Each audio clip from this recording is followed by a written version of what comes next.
ધારીના મીઠાપુર તાલુકા પંચાયતની પેટા ચૂંટણી બની રસપ્રદ। સ્થાનિક સ્વરાજ્યની ચૂંટણી રસપ્રદ બની છે ત્યારે ધારીના મીઠાપુર તાલુકા પંચાયત પેટા ચૂંટણી રસપ્રદ બની હોય તેવું લાગી રહ્યું છે। ધારી તાલુકા પંચાયતની ડુંગરી મીઠાપુર સીટ પર કોંગ્રેસ ભાજપ ઉમેદવાર મેદાને ઉતર્યા છે।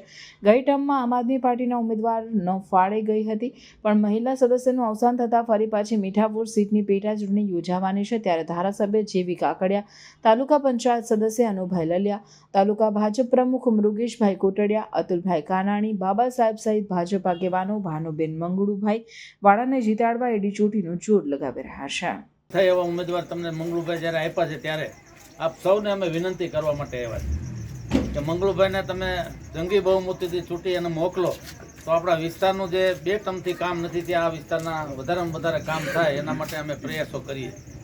આજે આપ સૌને વિનંતી કરવા માટે આવ્યા છે એટલા માટે કે ઉપરથી દિલ્હીથી જુઓ તો દિલ્હીની સરકાર, ભાજપની, રાજ્યની, જિલ્લા પંચાયત હોય, તાલુકા પંચાયત બધું હોય અને તમારી સીટ ન હોય આપણે ભાજપ પાસે તો આપણા કામ ઓછા થાય। ત્યારે આપણા વિસ્તારના વધારેમાં વધારે ડેવલપિંગ કરવા માટેનો જો એક મૂળ હોય તો એ તાલુકા પંચાયતના સભ્યનું છે।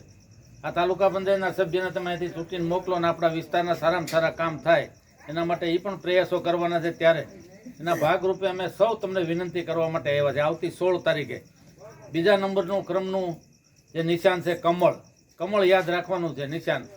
એ કમળ ઉપર બટન દબાવીને આપ મંગળુભાઈના મિસિસ ઊભા છે ભનુબેન મંગળુભાઈ વાળા એને તમે વિજય બનાવો એવી સૌને જાહેરમાં